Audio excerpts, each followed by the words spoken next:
Yo quiero comenzar dando las gracias a Carola por organizar este curso un año más y bueno, por contar conmigo para moderar esta mesa de nivel, tanto por el tema que vamos a abordar como por los ponentes que me acompañan y que paso a presentar, ¿no?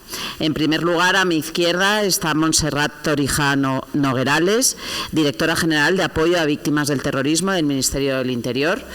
Yo a cada uno de ellos les he pedido que me mandaran unas líneas, ¿no?, de presentación y me parece, me ha gustado tanto lo que me ha escrito cada uno que lo voy a reproducir tal cual, ¿no?, adaptándolo, ¿no? Dice, Monse me dice, desde que finalizó sus estudios universitarios, tuvo una clara vocación de servicio público que se inició con el ingreso como funcionaria de carrera en el Cuerpo de Administradores Civiles del Estado en 1993. Desde el primer puesto de trabajo que desempeñó en la Subdirección General de Gestión de Clases Pasivas, tuvo el honor de prestar servicio en contacto directo con los ciudadanos en un ámbito tan relevante como la gestión de las pensiones públicas. Y esto añado yo, tan relevante y tan complicado, porque yo a Monse la bombardeo constantemente para cuestiones sobre pensiones de víctimas del terrorismo.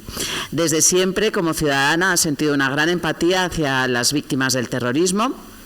Le dejo a ella que sus experiencias personales pues, os las traslade. Fue directora de la Fundación Víctimas del Terrorismo, cargo que le permitió dar un paso adelante y hacer algo más por las víctimas del terrorismo.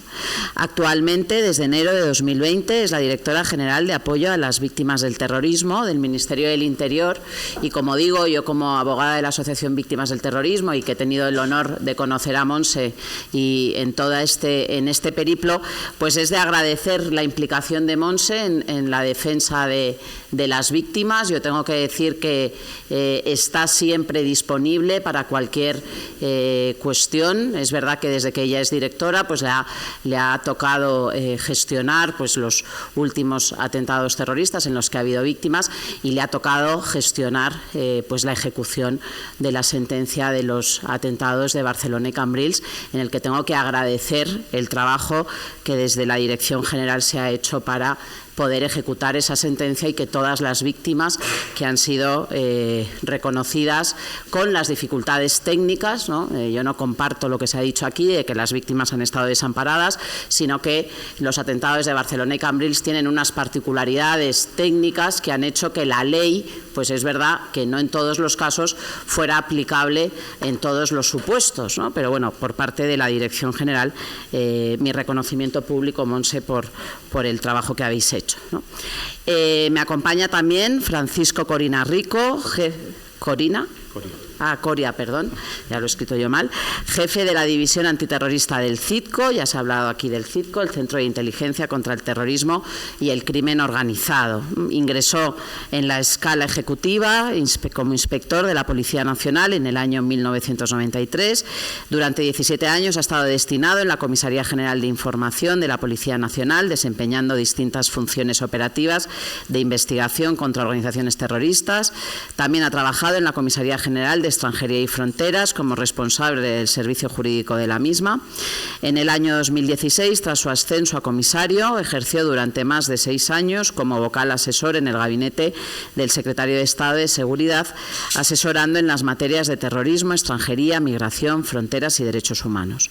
Desde septiembre de 2023, tras su ascenso a la categoría de comisario principal, fue nombrado jefe de la División Antiterrorista en el Centro de Inteligencia contra el Terrorismo y el Crimen Organizado, el CITCO, de la Secretaría de Estado de Seguridad en el Ministerio del Interior, ¿no? Y aquí destaco un aspecto que él ha destacado y que a mí me hace especial ilusión, también como profesora de esta casa, de la Facultad de Derecho. Tuvo el honor de estudiar Derecho en esta universidad, en la Universidad Complutense de Madrid. Se licenció hace unos años, que no me ha especificado, y lo vamos a dejar ahí. Muchos. Y a mi derecha me acompaña Laura Domínguez González, representante del Programa Mundial de Apoyo a Víctimas del Terrorismo en la Oficina de las Naciones Unidas de Lucha contra el Terrorismo, con sede en Madrid, ¿no? Es una profesional en el ámbito humanitario y de cooperación y trabaja para las Naciones Unidas desde el 2011. También licenciada de esta universidad en Ciencias Políticas y de la Administración, con especialización en Relaciones Internacionales, y cuenta con un máster en Política Política de Oriente Medio en la Universidad de Londres. Hace 2 años empezó su labor como gestora de proyectos en la Unidad de Apoyo a las Víctimas del Terrorismo en la Oficina de las Naciones Unidas de Lucha contra el Terrorismo en Madrid. El Programa Global de Apoyo a las Víctimas del Terrorismo tiene como objetivo promover la solidaridad, concienciar y contribuir a la protección, promoción y respeto de los derechos humanos y apoyo por las necesidades de las víctimas del terrorismo. Yo creo que ella nos va a explicar un poco más en qué consiste el trabajo. Yo a Laura no la conocía personalmente, pero sí de referencia el gran trabajo que está haciendo y también aprovecho para agradecértelo públicamente. Bueno, como veis, son 3 personas que sus currículums, que los he querido detallar, las avalan para tratar el tema que vamos a abordar. Y si os parece, yo os voy a dar un primer turno para que, puesto que representáis 3 organizaciones, 3 organismos tan diferentes, pues un poco presentéis el trabajo que realizáis, el organismo y una primera intervención, y ya, si tenemos tiempo, pues empezaría el debate. Entonces, si os parece, os doy la palabra por el orden de presentación. Muchas gracias, Carmen. Muchas gracias por tus palabras. A mis compañeros de mesa, estoy muy bien acompañada. Bueno, como ha dicho Carmen, soy la directora general de apoyo a las víctimas del terrorismo actualmente desde finales de enero de 2020. Y yo quiero poner en valor el modelo español de atención y reconocimiento a las víctimas del terrorismo. Muchas veces estamos en España y es lógico que cuando hay problemas tratemos de sacar lo mejor de esos problemas para aprender y mejorar en el futuro. Pero a veces pensamos, pues que el sistema es imperfecto, pero cuando lo comparamos con el sistema de protección y apoyo a las víctimas del terrorismo en el ámbito internacional, en países de nuestro entorno, dentro de la Unión Europea, vemos que el modelo español, con todas sus imperfecciones y necesidad de mejora, es ahora mismo un referente en todos los países de nuestro entorno. Pero esto no ha sido así, no siempre ha sido así. Óscar lo ha comentado en el panel, en la mesa anterior, y las víctimas, hoy en día intentamos desde todas las instituciones, la sociedad civil, las asociaciones y fundaciones de víctimas, intentamos que estén en el centro del sistema. No siempre ha sido así. Pero si hoy en día podemos destacar 3 elementos o 3 pilares fundamentales del modelo español de atención a las víctimas del terrorismo, son fundamentalmente que hay una legislación específica para las víctimas del terrorismo. Las víctimas del terrorismo no son unas víctimas del delito más, también son víctimas del delito violento, obviamente, pero tienen unas características especiales como víctimas vicarias de un terrorismo que pretende atacar los pilares del Estado democrático y a la sociedad en general, que consideramos, en España hemos considerado que requieren una legislación específica. Además, el segundo pilar es que existe una unidad, un ente administrativo encardenado en el Ministerio del Interior, que es una ventanilla, es una institución administrativa que acompaña a las víctimas desde que sufren un atentado y a lo largo del tiempo mientras que lo necesiten. Y esta unidad las acompaña, las pone en relación con otras instituciones, facilita la reparación económica, impulsa las actividades de memoria, etc. Este sería un segundo pilar. Tampoco es habitual que en los países de nuestro entorno exista una unidad administrativa que se encargue específicamente de las víctimas del terrorismo. Y además, en España, dentro de un Estado complejo como es el Estado de las Autonomías, con competencias entre distintas instituciones. Y el tercer pilar, creo que es importante destacarlo, es la sociedad civil, la organización de las propias víctimas del terrorismo. En España hay cerca de 30 asociaciones y fundaciones de víctimas del terrorismo. Tampoco ocurre eso en ninguno de los países de nuestro entorno.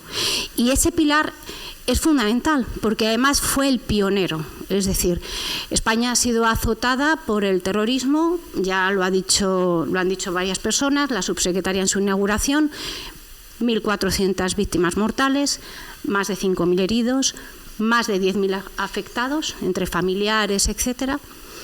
Y es verdad que esa historia que todos hemos compartido hizo que fueran las propias víctimas las que se autoorganizaran en asociaciones. De hecho, la primera asociación de víctimas del terrorismo es una asociación española, la AVT, para defender y dar visibilidad a las víctimas del terrorismo. Por lo tanto, esos son los 3 pilares fundamentales.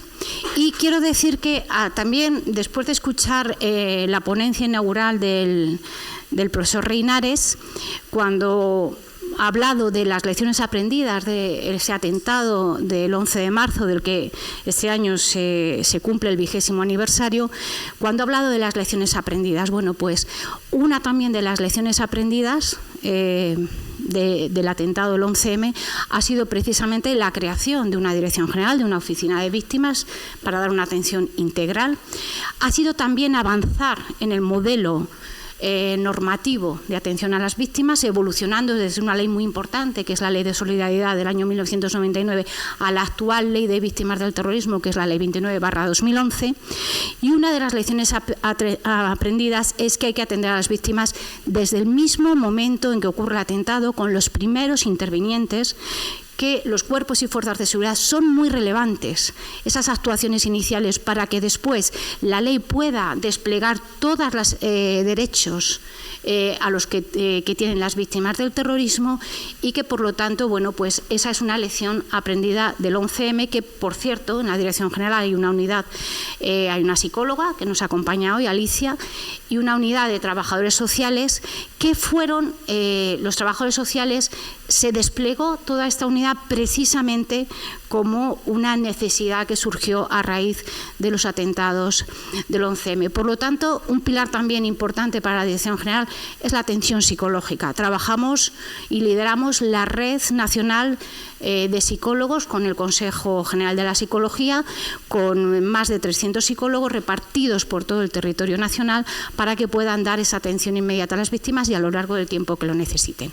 Pero esta colaboración, este sistema mixto del que os he hablado, donde actúan las instituciones, con la Dirección General, el Ministerio del Interior liderando también esa reparación a las víctimas, pero en coordinación con las asociaciones y fundaciones que también prestan desde esa posición de cercanía a la víctima esa atención psicológica, y también desde la Fundación de Víctimas y de las 2 fundaciones adscritas al Ministerio Interior en las políticas de atención psicológica, por ejemplo, y también de encontrar ese consenso, esa unidad de la que hemos hablado últimamente entre todos los actores, la sociedad civil, las asociaciones y fundaciones de víctimas, y desde la Fundación del Centro Memorial para desarrollar las políticas de memoria. Yo creo que con esta introducción más o menos os hacéis una idea. Gracias, Monse. Bueno, Paco, ahora te toca a ti. Yo luego tengo para hacerte preguntas, pero bueno, primero te voy a dejar una primera intervención y ya luego entramos en el debate. Muchas gracias. Bueno, un placer estar aquí hoy, personalmente para mí y para la institución a la que represento. Muchas gracias, Carola. Muchas gracias a todos los que representáis hoy a las asociaciones de víctimas o a las fundaciones de alguna u otra forma, que para los que nos hemos dedicado a ese trabajo durante tantos años, indudablemente es un referente importantísimo, ¿no? Y sobre todo porque tenemos compañeros también entre ellos. Bien, seguro que, bueno, tengo un montón de amigos por aquí, con lo cual seguro que me van a poner buena nota, estoy convencido de ello. Luis, Jesús, hace mucho no te veía, Jesús. Bueno, seguro que habéis hablado hoy de lo que es el CITCO. No he podido asistir a todas las reuniones, pero se ha hablado de los 20 años de los atentados del 11M, ¿no? Pues precisamente el CITCO, y concretamente la división que yo tengo el honor de dirigir, que es la división antiterrorista, nace en ese contexto. Precisamente nace a raíz de esos atentados, como, no tanto como una necesidad como una oportunidad también, ¿no? Es decir, y nació como lo que era el Centro Nacional de Coordinación Antiterrorista. Es decir, los atentados conllevaron la necesidad de crear un órgano de coordinación de investigaciones. Y eso pasó el 28 de mayo del año 2004, cuando la Secretaría de Estado de Seguridad de entonces dio esa respuesta a esa, digo, necesidad, pero también oportunidad. Con lo cual, hemos celebrado hace relativamente poco nuestro aniversario de creación, hoy ya integrados en el CITCO. El CITCO es una subdirección general que depende directamente del Secretario de Estado de Seguridad y que hoy engloba tanto una división de terrorismo o antiterrorismo como una división de crimen organizado y una unidad de coordinación de investigaciones, tanto de crimen organizado como de terrorismo, con sus correspondientes bases de datos. No somos un centro de inteligencia operativo, somos un centro de inteligencia estratégico. Eso significa que nos dedicamos precisamente a algo de lo que yo luego voy a hablar mucho, o un poco, que es la Estrategia Nacional contra el Terrorismo, que se aprobó el pasado, se ha aprobado, realmente se ha publicado en mayo de este año, pero se aprobó por el Consejo de Seguridad Nacional en diciembre del 23 y, primero por el Comité Especializado de Terrorismo dentro del Consejo y luego por el propio Consejo el 19 de marzo. Está aquí mi querido Jesús, que entonces trabajaba en esos ámbitos. Hoy CITCO y concretamente la división es una marca consolidada, pero esa marca consolidada ha necesitado de una travesía del desierto, ¿no? Como se ha utilizado aquí esa expresión. Y digo, es una marca consolidada en la medida que las fuerzas y cuerpos de seguridad del Estado y las fuerzas y cuerpos autonómicos, los Mossos de Escuadra, Chancha, aprovecho para saludar a mi querido amigo Luis, que estoy aquí, de Mossos, han interiorizado el sistema de coordinación, lo han hecho suyo, lo han hecho propio, ¿no? Entonces, trabajamos en el ámbito de la planificación estratégica, trabajamos en el ámbito de la valoración de la amenaza terrorista y de los extremismos violentos y de la radicalización. Trabajamos en el ámbito de la retirada de contenidos de Internet, que es una materia que luego también me gustaría poner un poco el foco sobre ella, en la medida que es una herramienta preventiva y precisamente preventiva en el ámbito, con un referente precisamente en las víctimas, ¿no? Y hacemos igualmente un trabajo muy minucioso en el contexto de todo el estudio del terrorismo, del fenómeno terrorista, de los extremismos violentos, de la desinformación, de las amenazas híbridas, de las contranarrativas, narrativas, etcétera. Bien, por poner, creo que el hilo conductor de todo fotografía que os acabo de hacer sería precisamente el de la Estrategia Nacional contra el Terrorismo, ¿no? La Estrategia Nacional contra el Terrorismo del año 2023 tiene, desde mi punto de vista, y no os la voy a contar, os la recomiendo como libro de cabecera, es una cosa estupenda, pero es un trabajo que nos encomienda el Consejo de Seguridad Nacional, que encomienda al CITCO como un órgano coordinador, ¿no? Donde han participado toda una serie de actores muy diversos, desde las fuerzas y cuerpos de seguridad, servicios de inteligencia, el mundo académico, etcétera. Es un fruto de una elaboración muy multisectorial. Pero si tiene, esencialmente, me gustaría resumirla en 5 ideas básicas. Una, teniendo un objetivo, una misión fundamental, que es la de la neutralización de la amenaza y de las vulnerabilidades que eso pueda suponer para los intereses de España dentro y fuera de su territorio, tanto frente al terrorismo como frente a los extremismos violentos, es un documento público. Esta es la primera característica esencial de la estrategia. Es decir, que no solamente es pública porque se publica en el BOE, y quería subrayar esta característica. Es pública porque en ella ha participado todos los ciudadanos o todos los sectores sociales, todos los ámbitos de la ciudadanía, implica a todo el mundo y tiene una dimensión en la que todo el mundo tiene que ser partícipe, pero al mismo tiempo ser comprometido con ella, ¿no? Hablamos de la seguridad pública, hablamos de la seguridad privada, hablamos del ámbito académico, hablamos de tantos focos, ¿no? Es un documento dinámico. Seguramente, y creo que esto se ha abordado antes y se abordará mañana con mayor profundidad, la amenaza a la que nos enfrentamos es esencialmente cambiante, ¿no? Hemos hablado hace un rato, yo he escuchado hablar de la organización terrorista ETA en particular, a la que yo he dedicado muchos años de investigación, y es una organización, es un fenómeno terrorista distinto al que nos enfrentamos hoy. Es decir, hablamos de una organización estructurada, jerarquizada, con aparatos definidos. Hoy nos enfrentamos a una amenaza terrorista mayoritariamente o predominantemente yihadista, donde son estructuras desjerarquizadas, precisamente desestructuradas, basadas esencialmente en la propaganda y en la propaganda esencialmente online, etcétera. Otro elemento clave es el de los principios y valores en los que se inspira la estrategia, que no son otro que los principios y valores constitucionales, donde el respeto a los derechos humanos es una de las claves de esa estrategia. Otro elemento esencial es la cooperación y la coordinación. Es una consecuencia del carácter público de la estrategia. Es decir, precisamente por esa dimensión pública es imprescindible la coordinación, la cooperación de todos los actores a todos los niveles, internacional, regional, nacional, local. En el ámbito de la prevención tenemos que trabajar mucho en el ámbito local, por ejemplo. Y luego tiene otro pilar esencial, que es precisamente el de las víctimas del terrorismo. Es decir, por segunda vez, porque esto ya viene de la estrategia del 19, se incorporan las víctimas del terrorismo como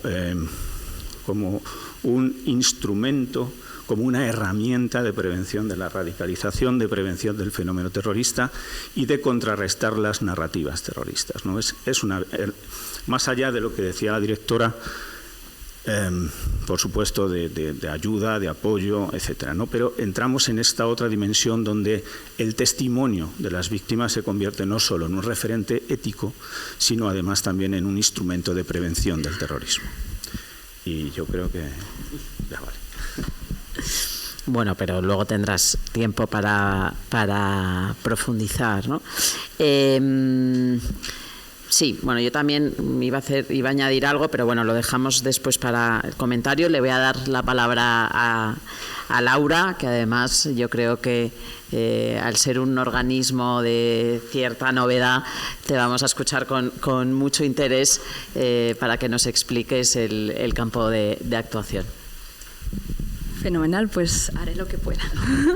No, lo primero, muchísimas gracias por la invitación. Es un honor para mí, pero también para mi organización poder estar aquí, colaborar con viejos y muy buenos amigos y también poder labrar nuevas oportunidades de colaboración. Gracias, Carola. Y bueno, sí, quizá a lo mejor lo que os cuento para algunos es un poco novedoso, otros hemos estado colaborando ya en los 2 últimos años que llevo teniendo la suerte de trabajar en la Oficina de Naciones Unidas contra la Lucha al Terrorismo aquí en Madrid. Y bueno, un poco escuchando tanto a Montse como Paco, pues yo creo que me viene bien empezar por ahí, porque un poco, ahora os cuento más en detalle, pero la labor de mi oficina es un poco la de coordinar, asegurarnos que los Estados miembros y todas esas buenas prácticas puedan salir un poco del ámbito nacional y llegar a una esfera un poco más internacional en donde se pueda colaborar, hablar, compartir.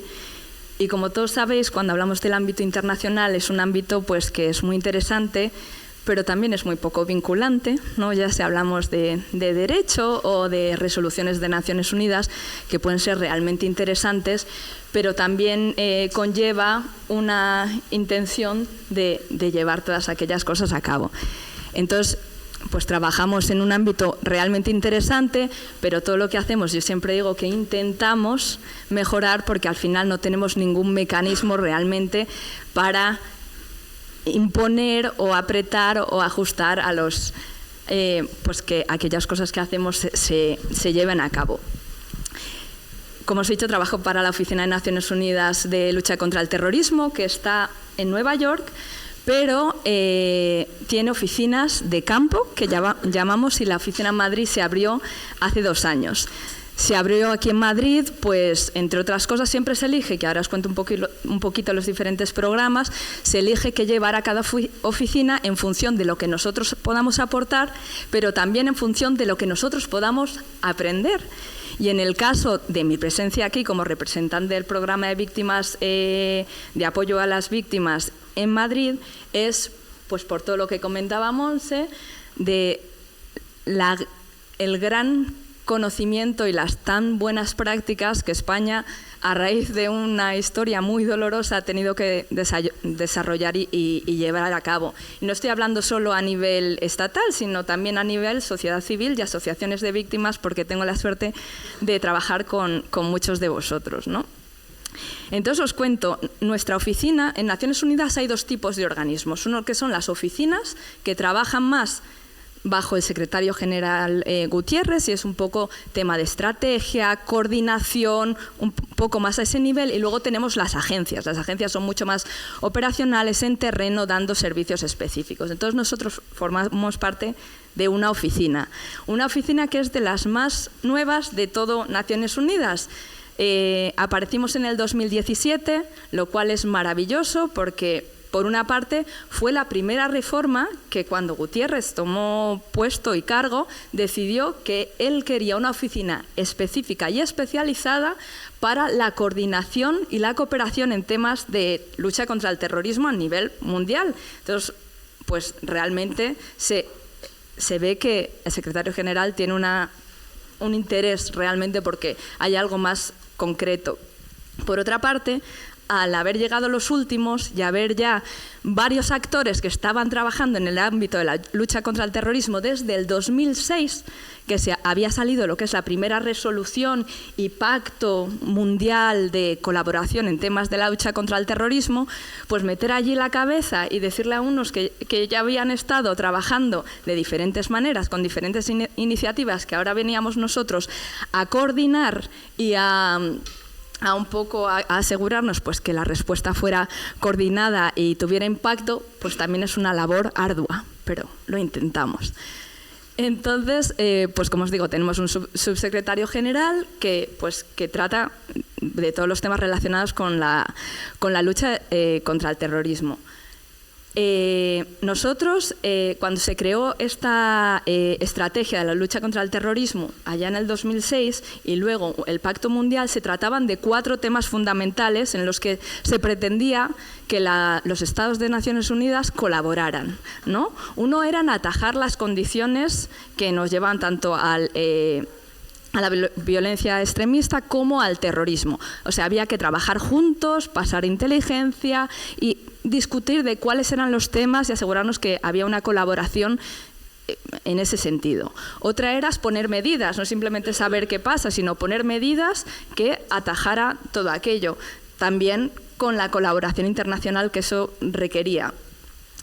¿Qué más? Después también tenemos un rol de formación a los Estados miembros, y eso sobre todo identificando buenas prácticas, asegurándonos que la gente se reúnen, que hablan, que no es simplemente una conversación, pero que hay realmente puntos y un plan de acción con lo que se relacionado al tema de la lucha contra el terrorismo. Y por último, y bastante importante, estos son como los 4 pilares, que todo ello se haga en base al Estado de Derecho y teniendo muy en cuenta y priorizando los derechos humanos.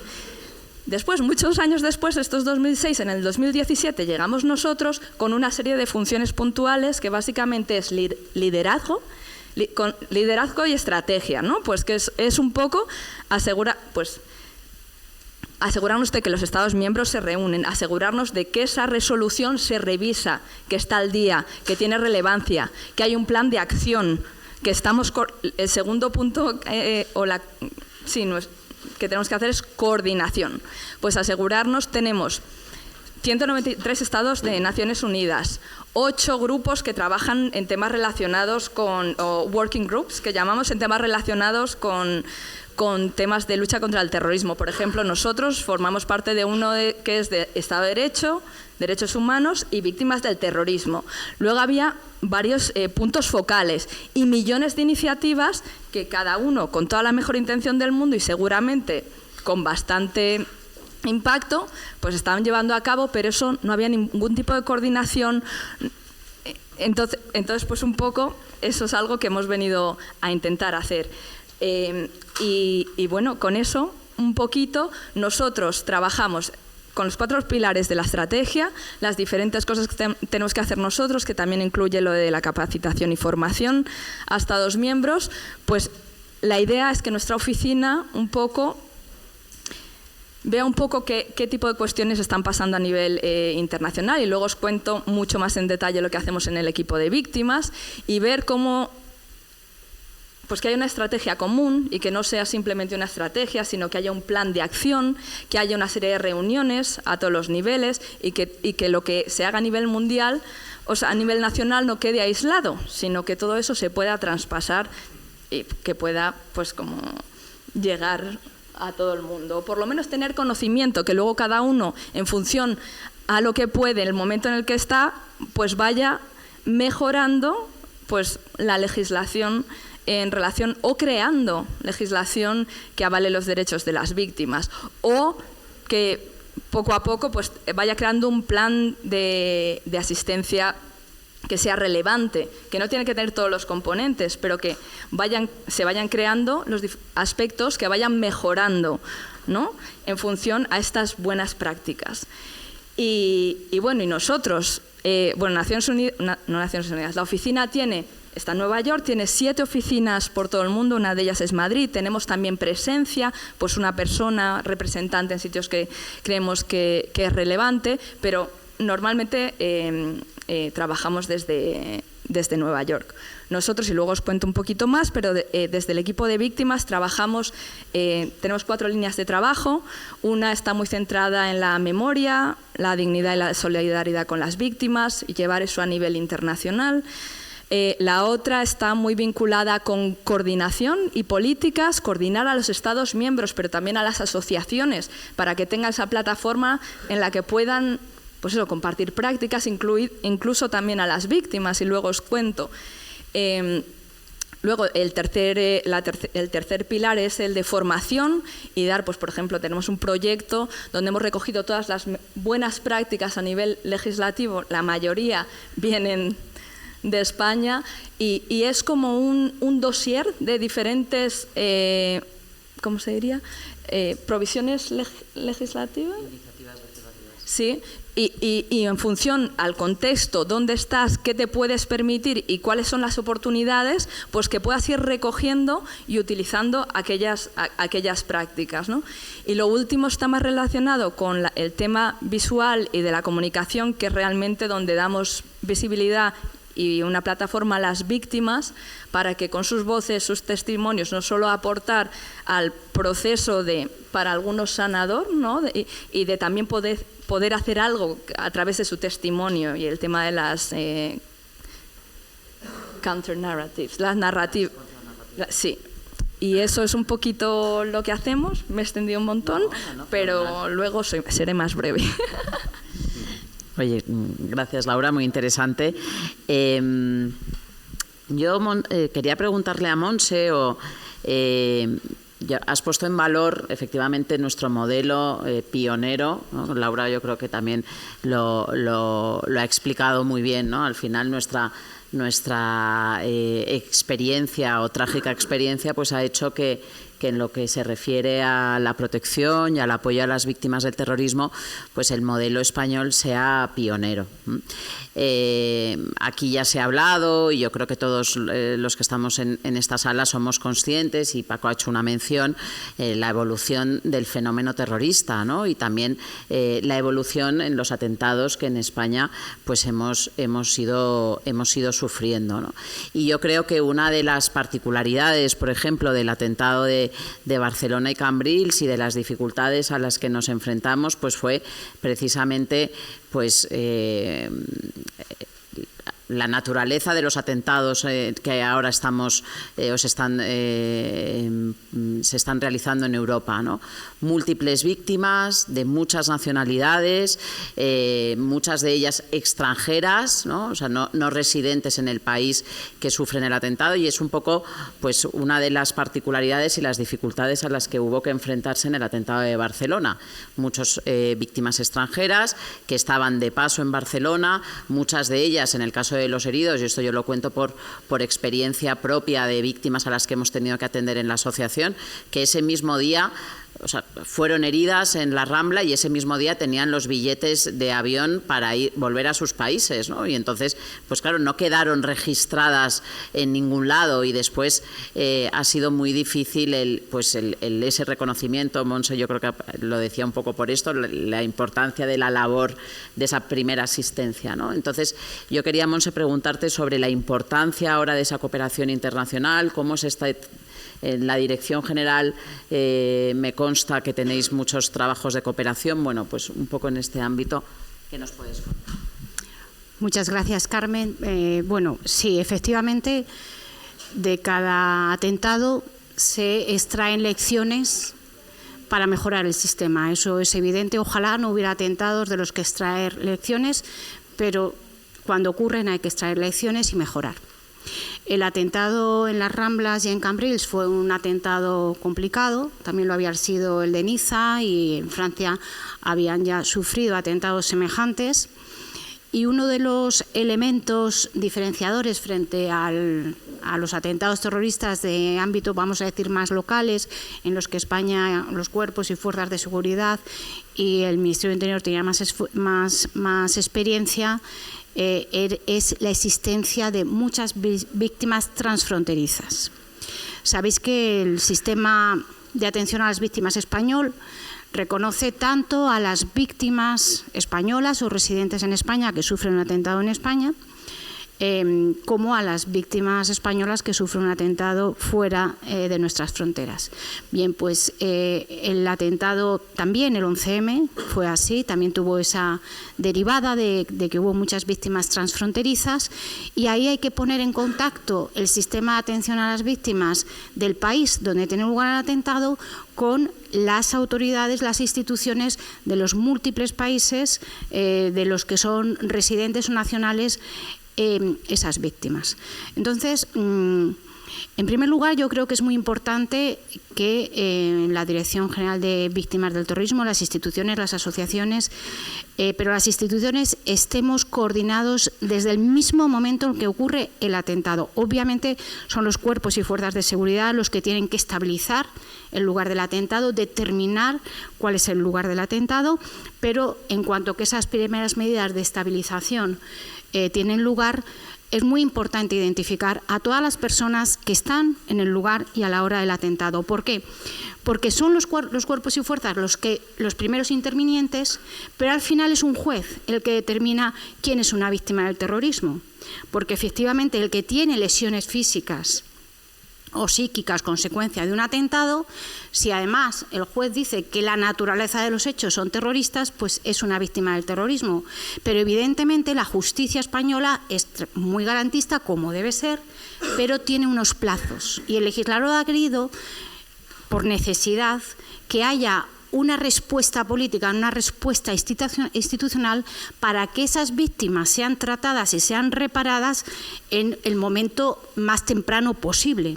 Por eso permite la legislación que la Dirección General determine quiénes son, desde el punto de vista administrativo, las víctimas del terrorismo y empezar a tratarlas, aunque evidentemente después vaya a haber una sentencia judicial y efectivamente el juez pueda ampliar el número de víctimas que ha habido en un atentado. Por eso nosotros trabajamos fundamentalmente con la información que nos facilitan los cuerpos y fuerzas de seguridad del Estado. Nosotros tenemos que acreditar, porque así lo dice la ley, porque así lo ha querido el legislador, que a qué hora y en qué espacio se ha producido el atentado, quién estaba en el lugar del atentado, porque son las víctimas del terrorismo, tienen que estar en un lugar y a la hora del atentado, que han tenido lesiones físicas o psíquicas, que es más complicado, y que esas lesiones son consecuencia de ese hecho, de estar en ese lugar y en ese momento. Por lo tanto, ¿con qué trabaja la Dirección General de Víctimas del Terrorismo cuando hay un atentado? Con la relación de personas que están en el lugar del atentado que nos facilitan los cuerpos y fuerzas de seguridad.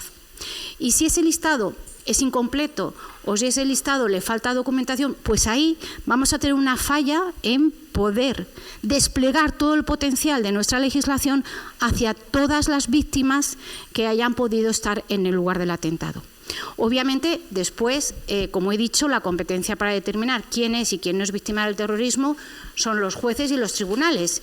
Luego hay una sentencia y a partir de ahí, bueno, pues también desplegamos, por supuesto, el cumplimiento de esas sentencias y desplegamos todas las ayudas e indemnizaciones que establece la ley.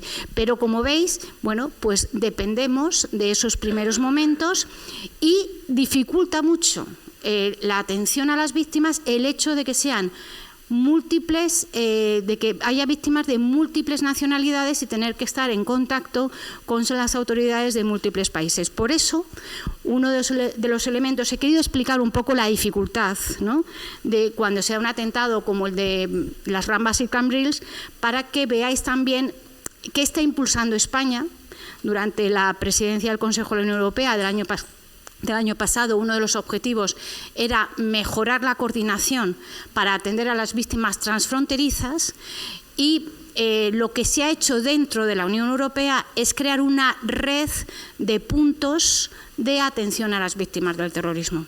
Cada Estado miembro ha tenido que determinar qué autoridad tiene competencia y tiene competencias plenas para tomar decisiones en caso de que haya un atentado con la inmediatez que un atentado requiere para atender a las víctimas. No todos los Estados miembros habían designado un punto de contacto. En España el punto de contacto es precisamente la Dirección General de Apoyo a las Víctimas del Terrorismo y bueno, pues entre los trabajos que hicimos durante la presidencia española, organizamos un seminario en el mes de septiembre donde participaron todos los Estados miembros y llegamos a un acuerdo. Ya sabéis que en las instituciones tanto comunitarias como en Naciones Unidas los acuerdos tienen que ser por mayoría. Llegamos a un acuerdo para que todos los Estados miembros designaran un punto focal, un punto que cuando hay un atentado tome decisiones inmediatamente sobre estas víctimas transfronterizas y hemos creado esa red de puntos focales. Además de estos puntos operativos, que es poner en contacto, digamos, todas las direcciones generales de apoyo a las víctimas del terrorismo que hay en la Unión Europea, se ha creado también un centro de expertos dentro de la Unión Europea, donde participan las instituciones, la sociedad civil, las víctimas, etcétera.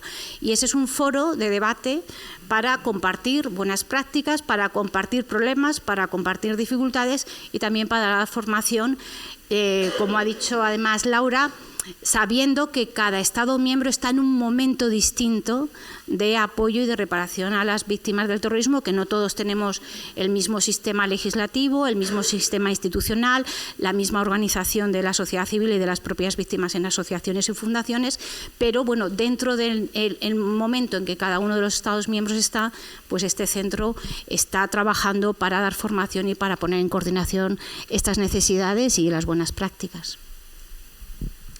Gracias, Montse. Paco, has comentado antes, y lo has dejado caer, la labor, ¿no?, en relación con la eliminación de contenido en Internet, ¿no? Y yo me lo he apuntado, digo, porque esto yo creo que es interesante por si puedes desarrollar un poco más ese trabajo. Sí, gracias. Vamos a tomar como punto de partida la estrategia, otra vez. Esto es recurrente, pero sirve para que tengamos claro cuál es el camino de cada cosa. Hablabas de los pilares, ¿no? Nuestra estrategia bebe de la estrategia europea, de la estrategia de Naciones Unidas y se asienta sobre 4 pilares: prevenir, proteger, perseguir y preparar la respuesta. Bueno, pues si tuviéramos todos los pilares son importantes, ¿no? Todos. Pero si tuviéramos que poner el foco en uno en particular, indudablemente es el de la prevención, indudablemente.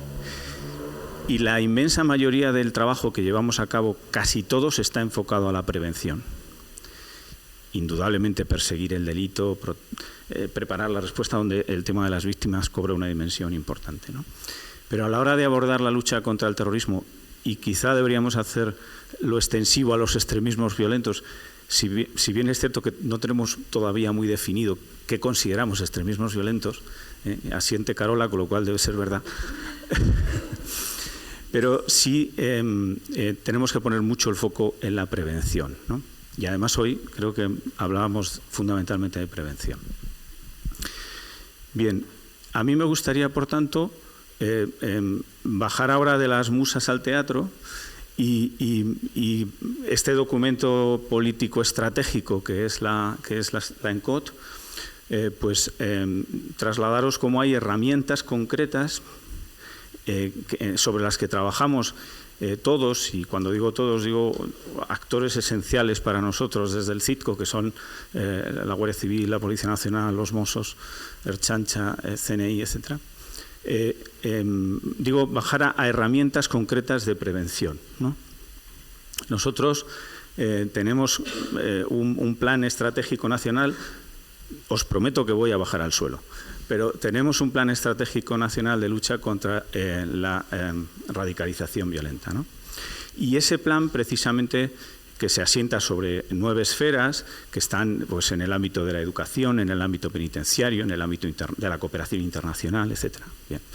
El ámbito social, educativo, pues ha dado en relación con la estrategia la creación de una serie de instrumentos que hace que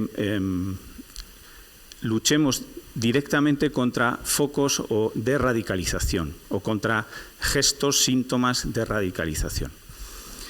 Y a su vez hay otro elemento clave que en ese carácter dinámico del fenómeno terrorista, y que decíamos que es una realidad cambiante y tal, ha aparecido otro elemento que es definitorio.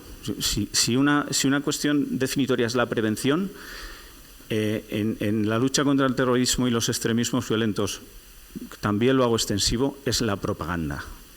La propaganda, sobre todo online, hoy día es uno de los elementos sobre el que las fuerzas y cuerpos de seguridad centran su atención, y nosotros, como Unidad Nacional de Retirada de Contenidos, que es la que voy a hablar ahora, también ponemos el acento. Bien, ¿cuáles son esas herramientas concretas de prevención? Pues tenemos una herramienta de prevención que lo que busca precisamente es la participación ciudadana. Es un centro de coordinación de informaciones sobre radicalización. Es decir, dentro de CITCO hay, a través de la creación del Ministerio de una web que se llama Stop Radicalismos, donde el ciudadano, cualquiera de nosotros, puede poner de manifiesto la detección de un fenómeno de radicalización, o lo que considera que puede ser un fenómeno de radicalización, ¿no? A través de un teléfono, de una página web, de AlertCops, que es una aplicación, de un correo electrónico. Perdón.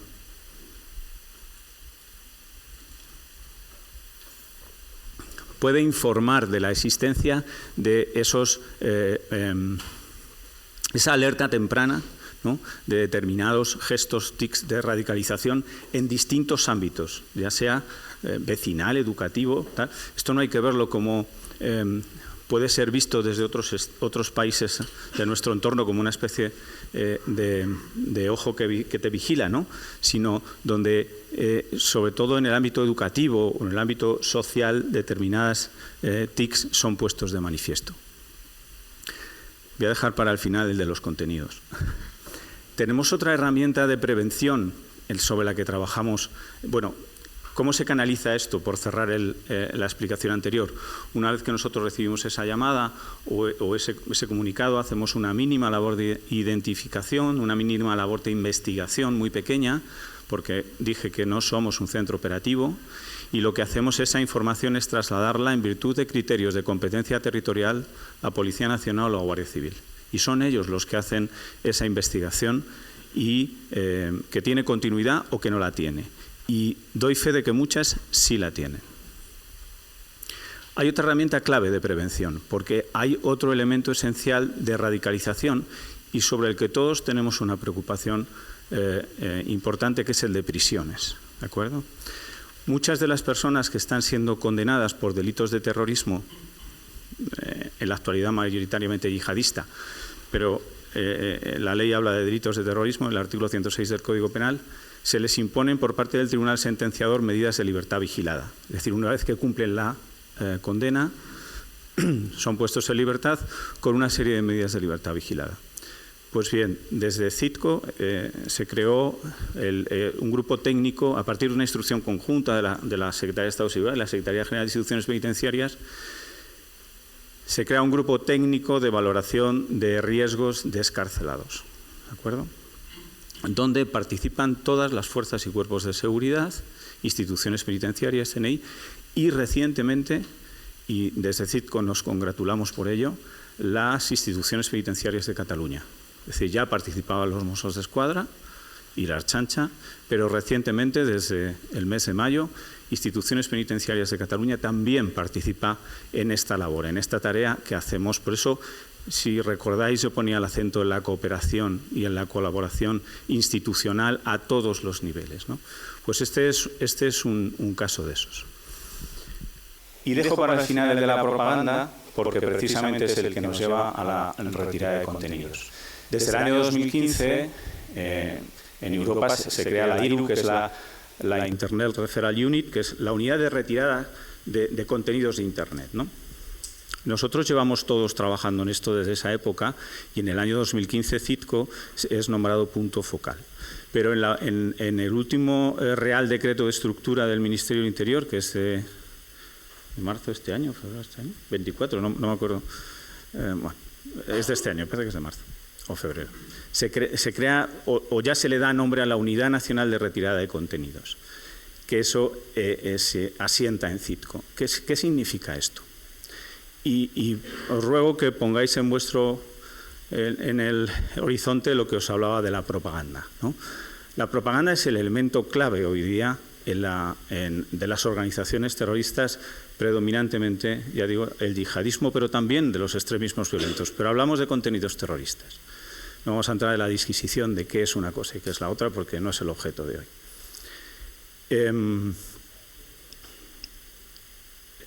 Tenemos un reglamento comunitario del año 2021 que ya entra en vigor, que es directamente aplicable, y lo que regula es precisamente la retirada de contenidos terroristas en línea, en Internet.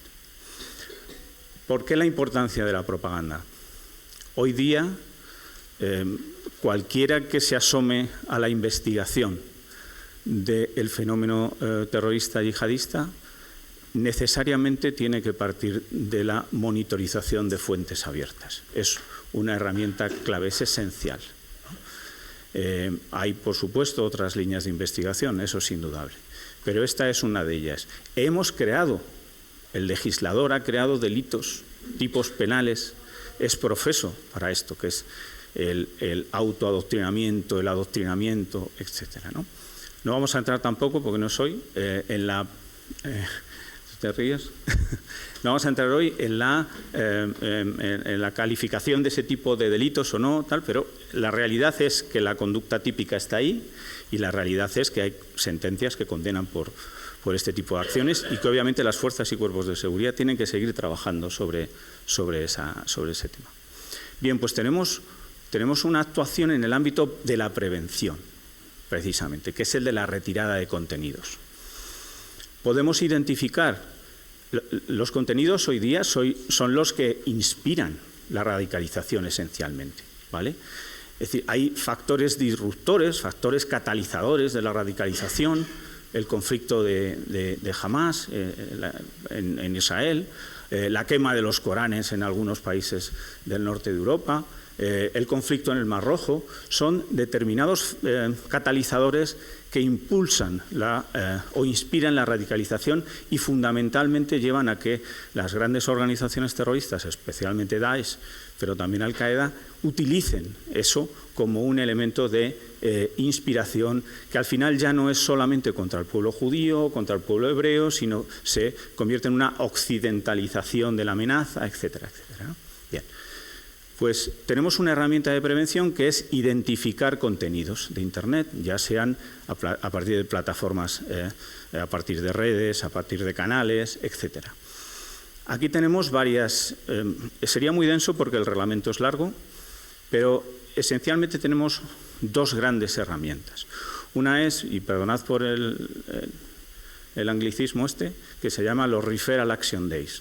Son acciones conjuntas que hacemos todos los países de la Unión Europea bajo el paraguas de Europol para, una vez que hemos identificado contenidos de naturaleza, yo qué sé, fabricación de armas en 3D, por ejemplo, o contenidos antisemitas, o contenidos con ocasión del conflicto de Hamás, ¿no?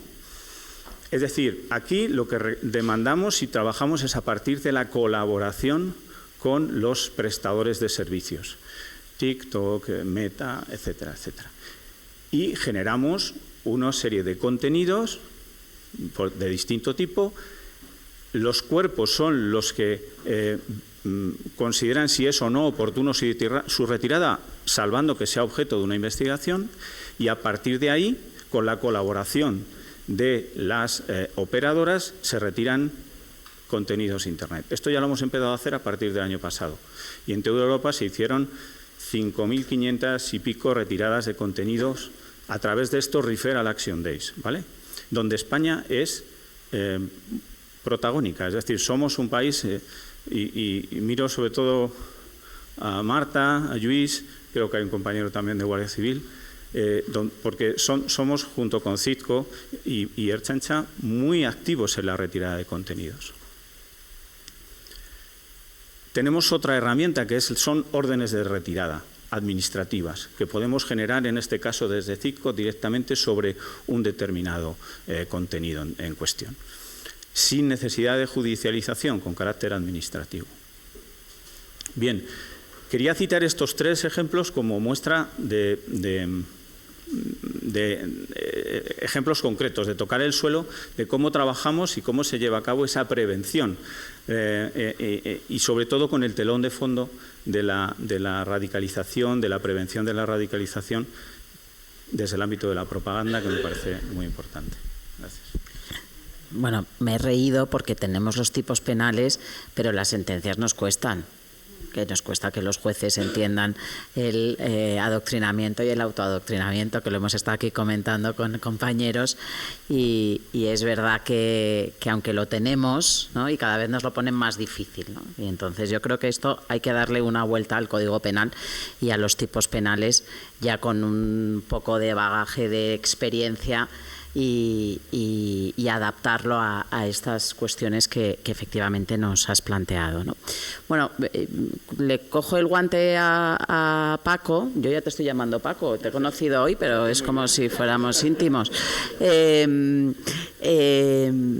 Porque él ha introducido al principio un elemento que yo creo que también era la otra pata de esta mesa, ¿no?, el papel de las víctimas en esta labor de prevención, ¿no? Más allá, yo solo escuché al general Ballesteros hace muchísimos años ya, que decía que el poner el foco en las víctimas no solo era una cuestión de empatía con las víctimas, sino que era una cuestión primordial de política criminal, ¿no? Y entonces a mí eso se me quedó grabado, luego lo plasmé en un libro y creo que es fundamental, ¿no? Y por eso ya, para ir cerrando la mesa, os quería preguntar, bueno, fundamentalmente a Laura y a Montse, iniciativas concretas, ¿no?, esa labor que has dicho que nos ibas a contar después, pues sobre víctimas.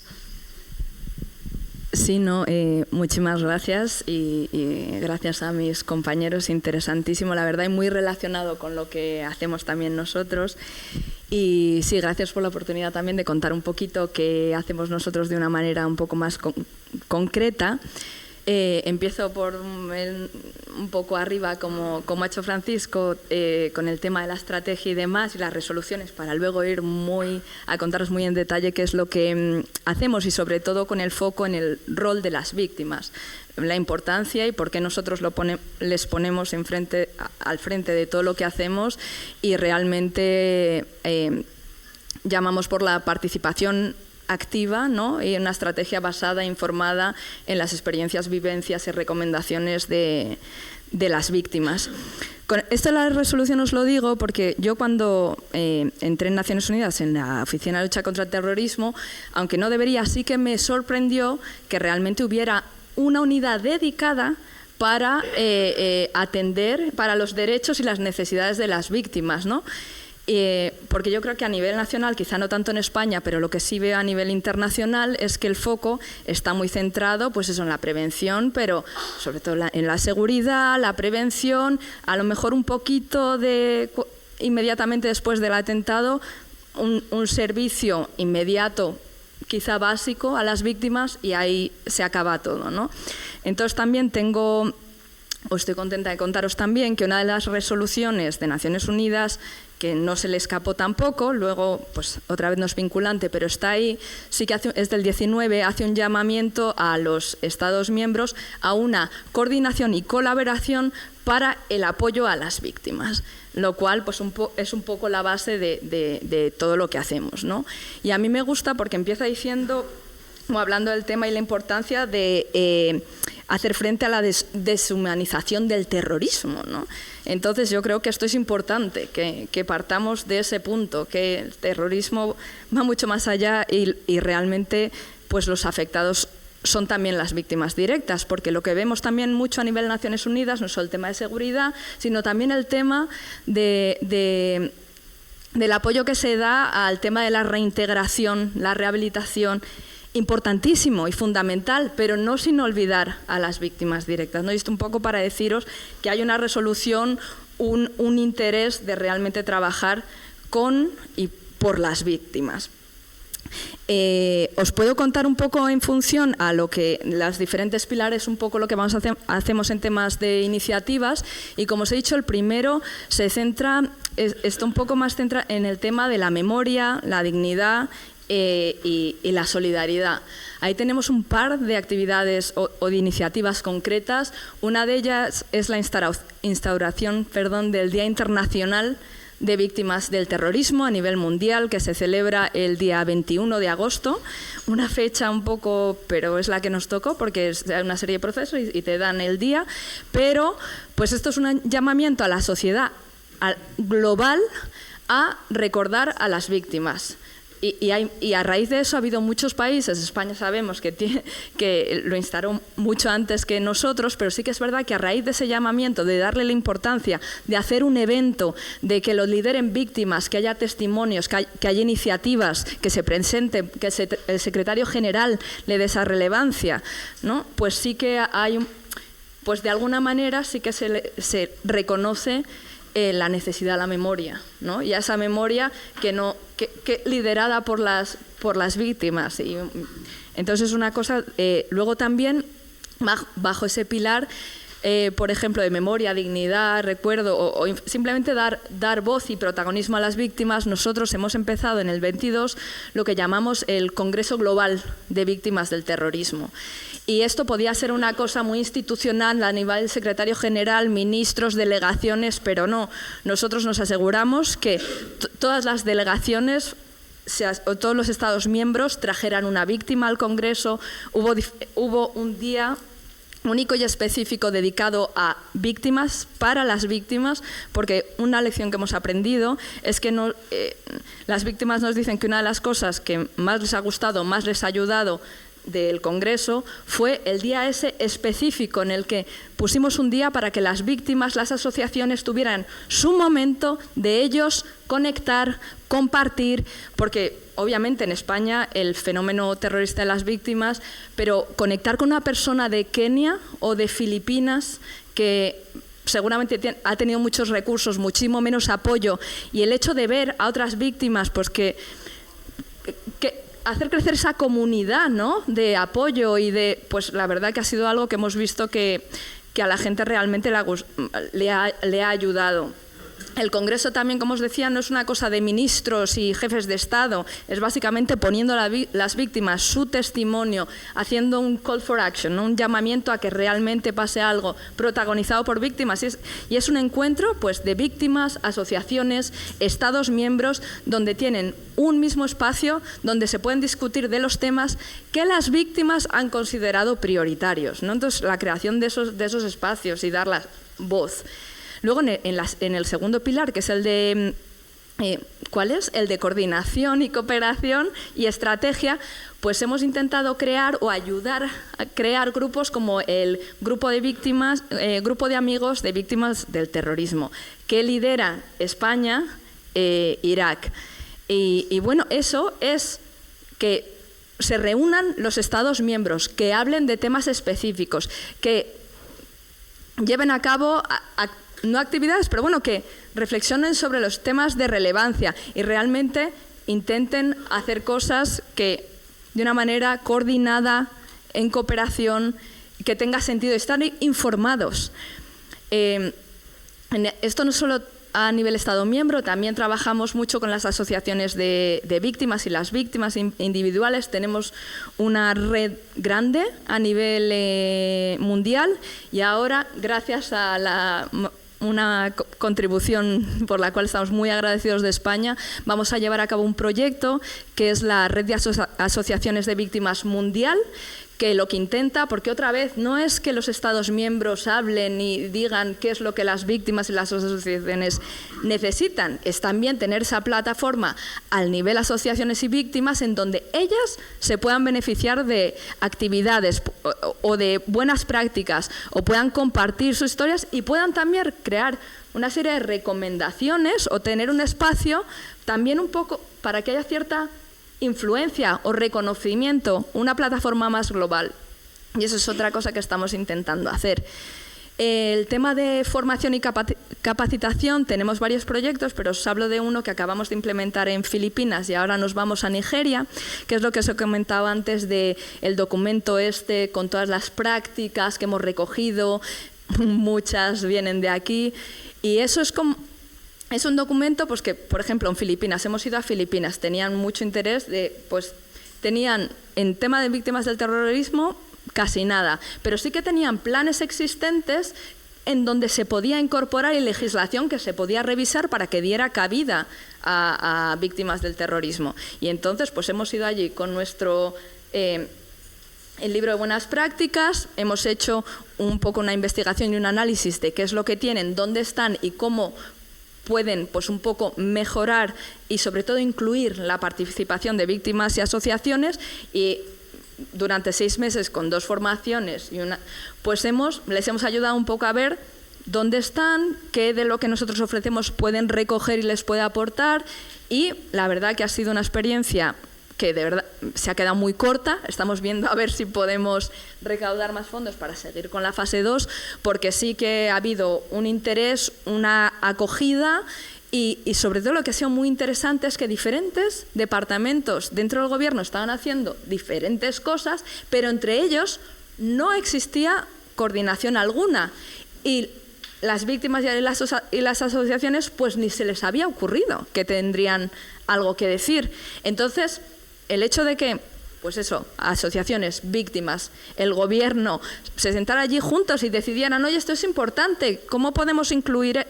Pues la verdad que una experiencia muy satisfactoria, que muy embriónica, pero bueno, una semillita. Y ahora nos vamos a Nigeria, por ejemplo, que es un caso muy diferente. Nigeria tiene una legislación y unas estructuras bastante desarrolladas en el tema de víctimas, pero no operacionaliza nada, no implementan la legislación. Por ejemplo, hablan de un fondo para las víctimas que está allí, pero entonces realmente no necesitan estructuras, legislación, necesitan un poco ver qué hacen con todo aquello y cómo llevan a cabo pues eso que allí se estipula, ¿no? Esto es un poco en uno de los ejemplos de formación que os digo. Y luego el último, que es de visibilidad y comunicación, pues también comentaros un proyecto que estamos llevando de la mano de la Fundación de Víctimas del Terrorismo y también del Memorial, que es una exposición que se llama Memories. Esto es un poco lo que contaba, un poco un ejemplo de cómo nos gusta dar esa plataforma para las víctimas que cuenten su testimonio y que también salir un poco del ámbito nacional, ¿no? Pues esta exposición la llevas a cualquier Estado miembro del mundo que ha tenido víctimas del terrorismo, también le da una visión más amplia de otros terrorismos en otras partes, la experiencia de otras víctimas. Y esto es una exposición, es una exposición y una película que tendría el gusto de compartir el link con aquellos que estén interesados, que muestra la historia de 22 víctimas del terrorismo. Está impresa a tamaño una persona para que realmente es la foto de la víctima con un código QR para que también, porque eso es otra cosa que es muy importante, lo que os pueda contar yo de la historia, el testimonio de la víctima, nada tiene que ver con la información de primera mano, ¿no? Entonces, a través de pues esa exposición con la persona enfrente y escuchando su testimonio, ¿no? Pues queremos hacer llegar pues todas esas historias a todo el mundo. Y como os decía, pues hemos tenido la suerte y seguimos teniendo la suerte de colaborar con estas dos grandes instituciones y bueno, yo creo que ya llevamos 5 o 6 ciudades en España y pues con suerte pues seguimos adelante. Y esto es un poquito, os podría contar más, pero tampoco me quiero exceder, un poquito de las cosas que hacemos y también señalar que esta cooperación internacional también implica ayuda de Estados miembros que tienen no solo práctica, pero también interés de poder ayudar a otros que tienen menos. Y en este caso también me gustaría señalar la gran, o reconocer la labor de España, no solo prestando sus muchas prácticas y demás, sino también apoyando y siendo uno de los mayores financiadores del proyecto de víctimas de Naciones Unidas. Entonces, muchísimas gracias. Muchas gracias, Laura. Y ya por zanjar, le quería dar la palabra a Montse para que nos cuente también alguna iniciativa en este ámbito, alguna iniciativa concreta, y así ya dejar unos minutos para si el público quiere hacer alguna pregunta. Muchas gracias, Carmen. Gracias, Laura, y gracias, Paco. Bueno, como he comentado, la Ley Española de Víctimas del Terrorismo es muy amplia en la parte de la reparación, las indemnizaciones, las pensiones, etcétera, pero es una ley integral y tiene un apartado prioritario también en el que hemos intentado avanzar durante los últimos años desde el Ministerio de Interior y la Dirección General, que es toda la parte de la memoria y el proyecto educativo. Sobre el proyecto educativo, que consiste fundamentalmente en que los jóvenes en las aulas conozcan la historia del terrorismo en España, la historia del terrorismo también en el ámbito internacional y sobre todo tengan una sensibilidad y un conocimiento de las víctimas del terrorismo, no como un número, no como 1.400 fallecidos, sino con nombre y apellido, Rodolfo, Miguel Ángel, que conozcan las historias porque así lo humanizas. Bueno, pues las iniciativas, como siempre, las víctimas nos han dado una lección y han sido pioneras, ¿no? Y empezaron a dar su testimonio y a querer tener una voz en el espacio público. Cómo no, dentro de una sociedad abierta y plural, ha sido una necesidad y un deseo de las víctimas también de aportar. Todas esas iniciativas, y quiero acordarme de muchas asociaciones que tuvieron esta iniciativa de dar voz a las víctimas en el espacio público, pero me quiero acordar especialmente de Pedro Mari Baglietto, porque fue, yo creo, un referente para todos, que en el ámbito pues, de la Fundación de Víctimas del Terrorismo empezó a hacer de forma sistemática, llevar este testimonio y un formato concreto de testimonio a los distintos colegios en la educación secundaria y en el bachillerato. Había distintas iniciativas, algunas con continuidad y otras no, y en el curso académico 2017-2018, desde el Ministerio de Interior, el Ministerio de Educación y las dos fundaciones adscritas al Ministerio, tanto el Centro Memorial como la Fundación de Víctimas del Terrorismo, empezamos a sistematizar lo que hemos llamado el proyecto educativo Memoria y Prevención del Terrorismo. Empezaron esta práctica, como digo, hace ya tiempo, directamente con la voz y el testimonio de las víctimas en las aulas, pero vimos que había una necesidad de poner un contexto. Es decir, el esfuerzo que requiere tanto el sistema educativo y el tiempo de los profesores, de los estudiantes, sabéis que es limitado, tienen que aprender muchísimas cosas, es un esfuerzo importante, y también el llevar a una víctima presencialmente con los desplazamientos, con los acompañamientos, también es un esfuerzo importante. Y consideramos que era necesario que en el aula se hubieran trabajado previamente los contenidos de qué es el terrorismo, cómo actúa la radicalización, qué son las víctimas del terrorismo, y en ese contexto los estudiantes sacaban un mayor provecho de ese testimonio, de esa experiencia, de esas voces verdaderas de las víctimas y del coloquio que después se organiza. Por lo tanto, se trabajaron con la Fundación de Víctimas del Terrorismo y el Centro Memorial unos contenidos, lo que hemos llamado unas unidades didácticas pensadas fundamentalmente para que los profesores puedan formar a sus estudiantes en materias, en un currículum básico sobre la historia del terrorismo en España y las víctimas del terrorismo. Una vez que esos estudiantes tenían ese contexto, creíamos que era el momento idóneo para llevar la voz de las víctimas y para que acogieran esta actividad.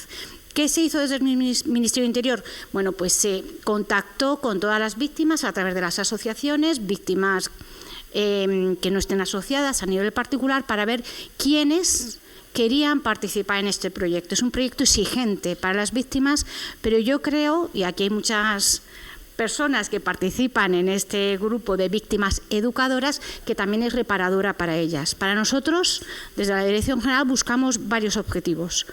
Uno es, efectivamente, que sea un modelo de prevención de la radicalización violenta, o sea, que la voz de las víctimas sea una política de lucha contra el terrorismo, y así hemos querido que sea en la Estrategia Nacional de Lucha contra el Terrorismo, que las víctimas no solamente sean un referente de reparación, sino que tengan un protagonismo proactivo en la lucha contra el terrorismo. Así hemos querido también que sea con Naciones Unidas, y en la próxima conferencia internacional que tendrá lugar en Vitoria hay uno de los paneles que va especialmente dedicado a la educación y a la voz de las víctimas en el sistema educativo.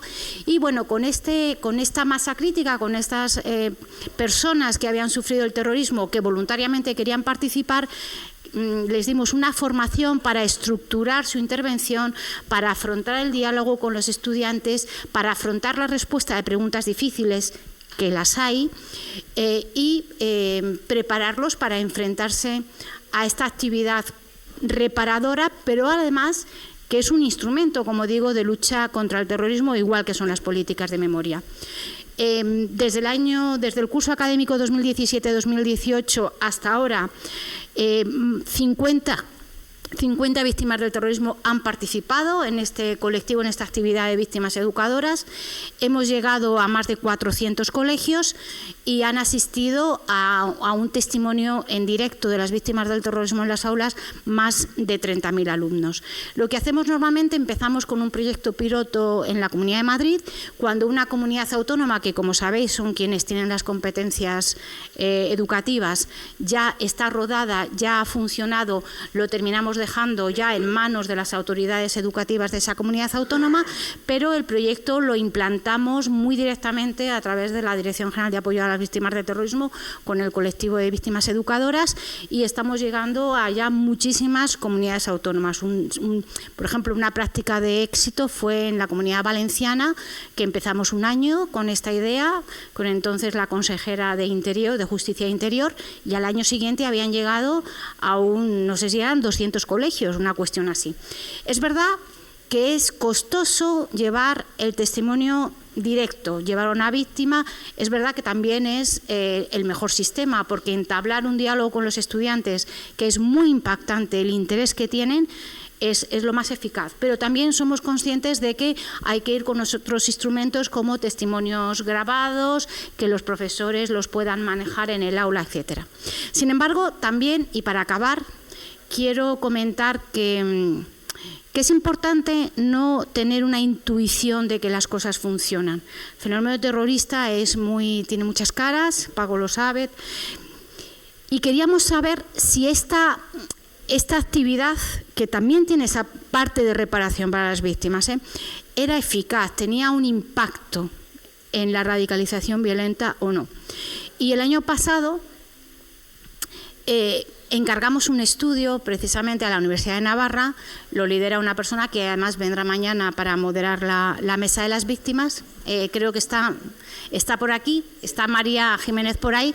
No voy a revelar mucha información porque todavía no se ha terminado, no se ha ultimado, no se ha presentado este trabajo, pero lo que queríamos era medir el antes y el después de un testimonio directo en las aulas. Es decir, si cambia la actitud que tienen los estudiantes que reciben ese testimonio, pues por ejemplo, sobre un tema tan relevante como si avalan o consideran que la respuesta violenta es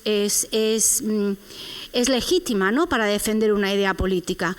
A mí me había impactado muchísimo un estudio que hizo el Gobierno de Navarra en el ámbito de esa comunidad autónoma y en un curso concreto de la educación secundaria de cuarto de la ESO, sobre el porcentaje de estudiantes de esas edades y en ese ámbito que consideraban que la respuesta violenta era una respuesta legítima para defender unas ideas políticas. Era un porcentaje que a mí me llamó la atención porque fue una respuesta elevada. Bien, pues en este proyecto que espero que presentemos dentro de poco tiempo se mide qué opiniones, qué piensan los estudiantes sobre las víctimas, sobre el terrorismo, sobre el uso de la violencia antes de estudiar estas unidades didácticas y de escuchar el testimonio de las víctimas y qué pasa después. Creo que una de las conclusiones va a ser que en aquellos estudiantes que no saben, no contestan, que no tienen una posición clara sobre si la violencia siempre hay que rechazarla, el impacto del testimonio tiene un efecto muy positivo. Pero me gustaría saber qué ocurre con esos estudiantes que ya previamente avalan el uso de la violencia para responder a unas ideas políticas. En ese aspecto creo que la presentación de este trabajo va a ser revelador. Pero es importante no solamente que os cuente cómo ha sido el proyecto, sino que lo estamos evaluando, que lo estamos midiendo, porque a veces actuamos con una intuición de que las cosas pueden funcionar por aquí o por allá, pero creo que medir las cosas es importante.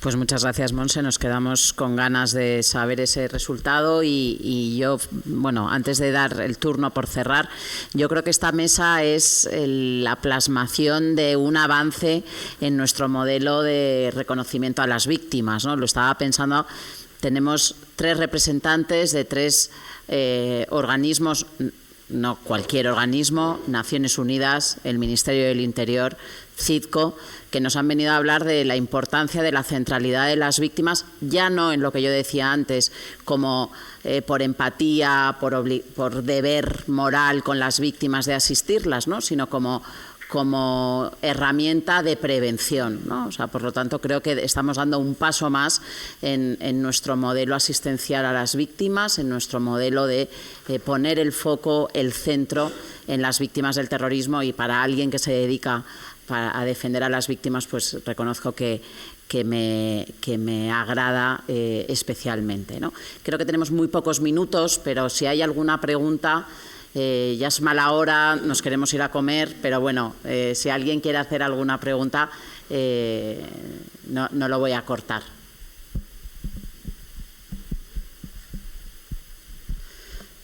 Bueno, creo que hay hambre. Así que nada, pues muchas gracias a los 3, de verdad ha sido muy interesante.